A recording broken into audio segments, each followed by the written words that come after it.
कहो खुदा से मेरी मुश्किलें बड़ी हैं, ये मुश्किलों से कह दो मेरा खुदा बड़ा है। आती है आने या तो कर उनका खैर मकदम, तूफान से ही तो लड़ने खुदा ने तुझे गढ़ा। नमस्कार दोस्तों, मैं राजीव शर्मा दिव्य एजुकेटर्स से आपका हार्दिक अभिनंदन करता हूं। कल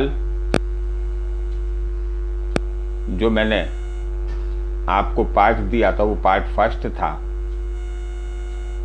यानी नोबेल पुरस्कार और क्रीमिया का युद्ध। आज उसका द्वितीय पार्ट है और थोड़ा सा कल की करंट अफेयर्स में मैं उसका पार्ट थोड़ा सा आपको दूंगा। कल मैंने आपको बताया था कि रूस है, यूक्रेन है, यूक्रेन की राजधानी कीव है, पोलैंड है, पोलैंड की राजधानी वार्सा है, जर्मनी है, जर्मनी की राजधानी बर्लिन है और क्रीमिया की राजधानी सिम्फेरोपोल है और इसके 3 प्रमुख शहर हैं सेवास्तोपोल, ठीक, इसके बाद में कर्च और उसके बाद में आपको फियोडोस्फिया। ये एज़ोव सागर और काला सागर के बीच में जो जल संधि है, जिसे कि हम जल संधि स्टेट कहते हैं, यानी 2 सागरों को एक संकीर्ण क्षेत्र से जोड़ने वाला रास्ता स्टेट कहलाता है, उसे हम कर्च स्टेट के नाम से जानते हैं। स्थिति यह है कि क्रीमिया की अगर हम हिस्टोरिकल बैकग्राउंड पर आए तो हम पाते हैं कि क्रीमिया हिस्टोरिकल बैकग्राउंड में यूक्रेन 400 वर्षों से अधिक समय तक रशियन एम्पायर के कब्जे में रहा था, जबकि क्रीमिया जो था वो एक ऑटोनॉमियस बॉडी था और ऑटोनॉमियस बॉडी के अंतर्गत ये ऑटोनॉमियस बॉडी नहीं, ऑटोनॉमस स्टेट के अंतर्गत था, यानी जिसे कि हम रोमन साम्राज्य के नाम से जानते थे।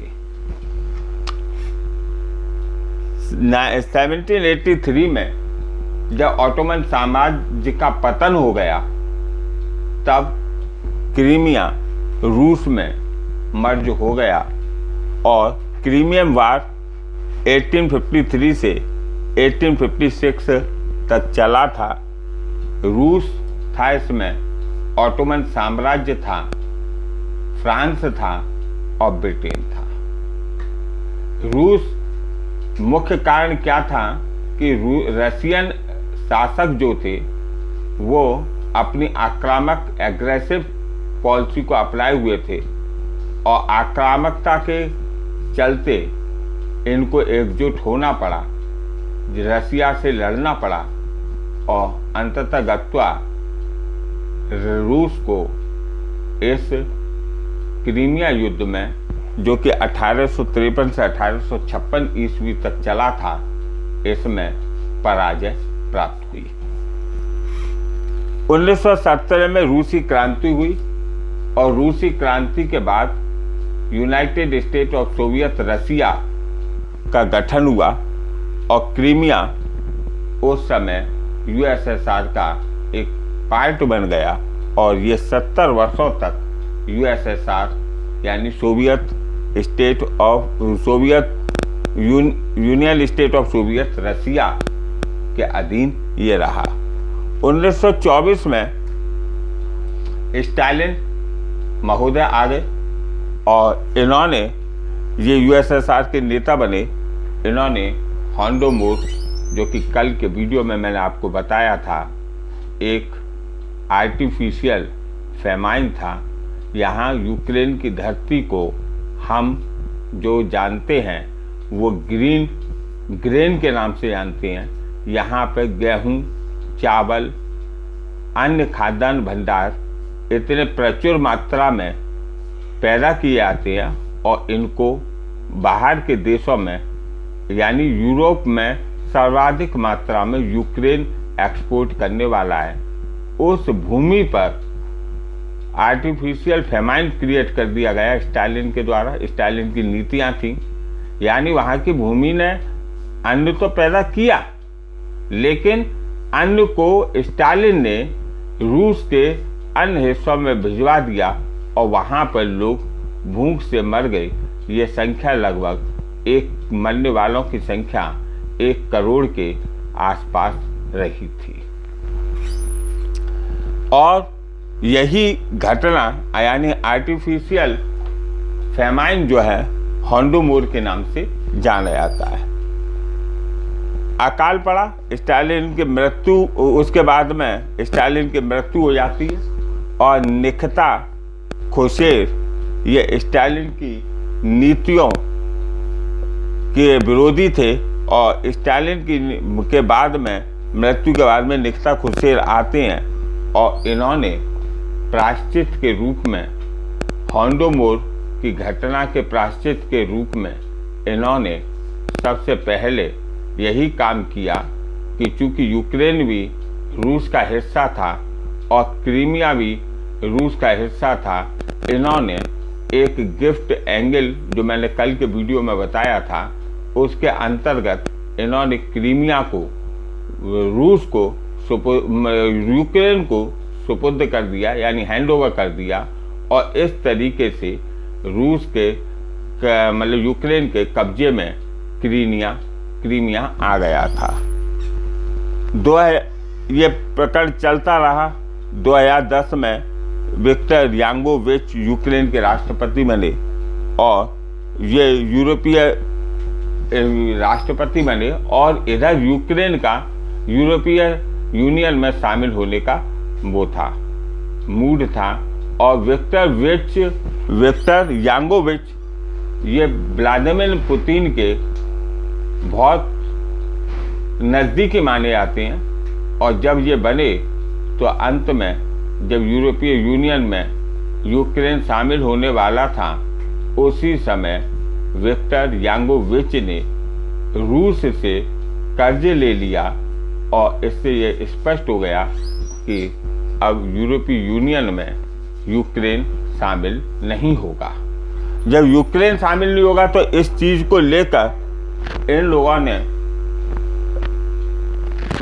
वहाँ की जनता ने विरोध किया और वो यूरोपीय स्क्वायर पर इकट्ठी हो गई प्रोटेस्ट में। जब वो यूरोपीय स्क्वायर पर प्रोटेस्ट में इकट्ठी हो गई तो उस समय 22 फरवरी 2024 को विक्टर यानुकोविच को यूक्रेन छोड़ना पड़ा और यहाँ पर इन्होंने शरण ले ली रूस में।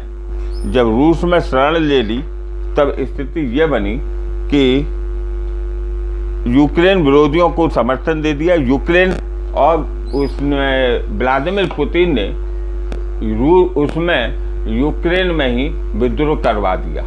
जब यूक्रेन में विद्रोह करवा दिया तब उस स्थिति में वहाँ पर एक गड़बड़ और हो गई कि उन्होंने व्लादिमीर पुतिन ने यूक्रेन के 2 फाड़े करवा दिए, एक पूर्वी विद्रोहियों का, एक पश्चिमी का।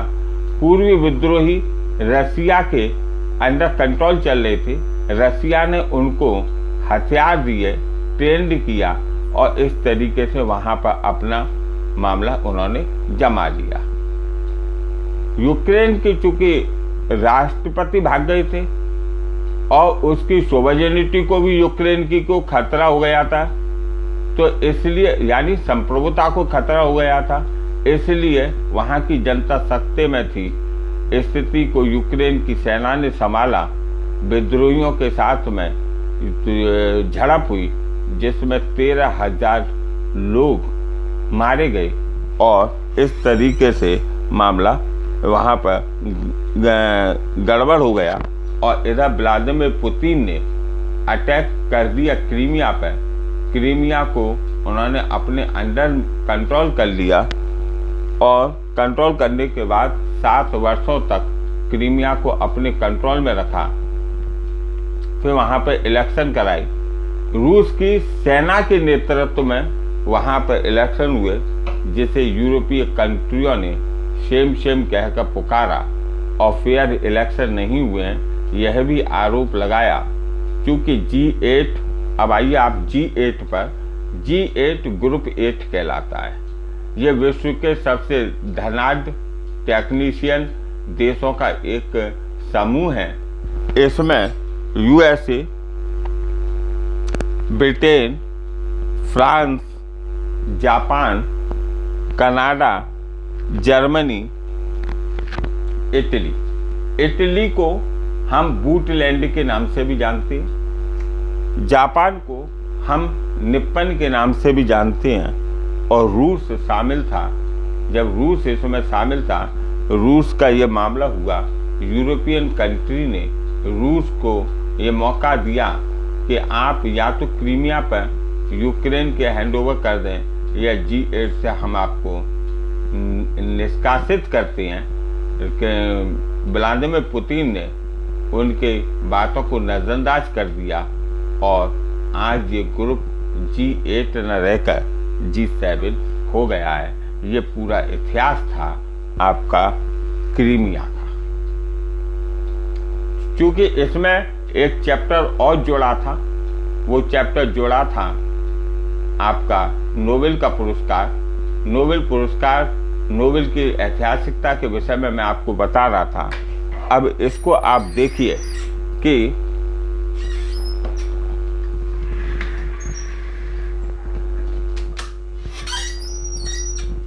नोबेल पुरस्कार आपको कल मैंने बता दिया था कि 1862 में इनके पिताजी, अल्फ्रेड नोबेल के पिताजी इमैनुएल नोबेल का दिवाला निकल गया था 61 में करीब जाकर, और उन्होंने अल्फ्रेड नोबेल ने 1862 में एक फैक्ट्री खोली नाइट्रोग्लिसरीन की। नाइट्रोग्लिसरीन एक विस्फोटक पदार्थ होता है, और वहाँ पे एक मिसहैपनिंग हो गई।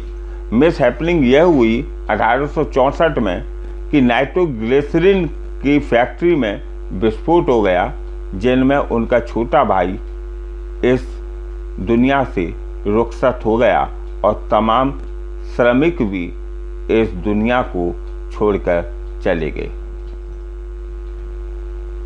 अल्फ्रेड नोबेल ने अपने उत्साह में फिर भी कमी नहीं की और उन्होंने इस पर रिसर्च की। जैसा मैंने आपको बताया था कि अल्फ्रेड नोबेल एक रसायन शास्त्री और एक इंजीनियर थे, तो उन्होंने इस पर रिसर्च की और रिसर्च करते करते वो लास्ट में उन्होंने डायनामाइट की खोज कर ली। और डायनामाइट एक तरीके से उस समय बहुत बड़ा एक विस्फोटक पदार्थ था। डायनामाइट की रॉडें बिछाई दी जाती हैं, तो वो वहाँ पर हुआ था। और तभी एक अखबार ये पढ़ रहे थे अपने लॉन में बैठकर, तो उस पर लिखा हुआ था merchant of the death is death, यानी मौत का सौदागर मारा गया। अल्फ्रेड नोबेल को उस समय काफ़ी खेद हुआ कि लोग मुझे बाद में मौत के सौदागर के रूप में जानेंगे। यह बात उनको हजम नहीं हुई और उन्होंने लास्ट के मोमेंट में एक निर्णय लिया। क्योंकि मैं कल के वीडियो में आपको बता चुका हूँ कि अल्फ्रेड नोबेल जो थे वो चौथे थे। 8 भाई बहन थे, जिनमें 4 का निधन हो चुका था। चौथे अल्फ्रेड नोबेल थे, ये बचे हुए थे। अब उस स्थिति में इन्होंने खूब पैसा कमाया, इन पर धनाढ्यता बहुत अधिक आ गई। इन्होंने शादी नहीं की, इनका परिवार नहीं था, इसलिए इन्होंने 1895 में एक वसीयत बनाई, यानी वे एक विल बनाई और विल को कोर्ट में जमा कर दिया कि मेरी संपत्ति का 94% हिस्सा इस धरा पर जो भी मानव कल्याण के लिए, शांति के लिए, कार्य करेगा उसको दिया जाएगा। सबसे मुख्य बात यह है कि ये 10 अक्टूबर 1896 में मर गए 63 वर्ष की अवस्था में, और इन्होंने यहाँ पर इनकी मृत्यु के बाद जब वसीयत खोली गई तो उसमें 5 क्षेत्रों में प्राइज देने की बात कही गई। वो 5 क्षेत्र थे: मेडिसिन यानी फिजियोलॉजी, रसायन यानी केमिस्ट्री, भौतिकी यानी फिजिक्स, साहित्य यानी लिटरेचर, शांति यानी पीस। अर्थशास्त्र का पुरस्कार बाद में जोड़ा गया है। ये एक बैंक, सेंट्रल बैंक ने जोड़ा था। इस अर्थशास्त्र के पुरस्कार का वास्तविक नाम सिविलाइज्ड रिस्क बैंक प्राइज के नाम से जाना जाता है, जो कि चलन में अर्थशास्त्र का पुरस्कार कहा जाता है। और इन्होंने ये 5 पुरस्कार की घोषणा की थी। अर्थशास्त्र का बाद में मिला था। अब 2020 के ये नोबेल लॉरेट कहलाते हैं। जिनको पुरस्कार मिलता है ये नोबेल लॉरेट कहलाते हैं। लॉरेट एक ग्रीक भाषा का शब्द है जिसका मतलब होता है कि जो विद्वान लोग हैं, जो इस दुनिया में बहुत अच्छे कृत्य करते हैं, उनको लॉरेट कहा जाता है। मेडिसिन के क्षेत्र में Harvey J Alter plus Charles Rice plus Michael Houghton को दिया गया था 2020 का। मोस्ट इम्पोर्टेंट है कि ये हेपेटाइटिस सी की खोज के लिए। रसायन का इमैनुअल कार्वेंटियर, जेनिफर डी डॉर्जना और जीनोम एडिटिंग के लिए इनको दिया गया था, जिसे क्रिस्पर या केस 9 सीकर्स के नाम से जाना जाता है, की खोज के लिए दिया गया था। और फिजिक्स का Roger Penrose plus Reinhard Genzel plus Andrea Ghez को ब्लैक होल के खोज के लिए दिया गया था। ये तीनों जो साइंस के पुरस्कार हैं, ये रॉयल स्वीडिश ऑफ साइंस के द्वारा प्रदान किए जाते हैं। ये भी क्वेश्चन पूछा गया है कि ये किसके, साइंस के पुरस्कार किसके द्वारा दिए जाते हैं? रॉयल स्वीडिश ऑफ साइंस के द्वारा दिए जाते हैं। साहित्य का पुरस्कार इस वर्ष 2020 का मिला है यूएसए की कवित्री लुई ग्लक को, और शांति का पुरस्कार मिला है वर्ल्ड फूड प्रोग्राम को यानी WFP को मिला है।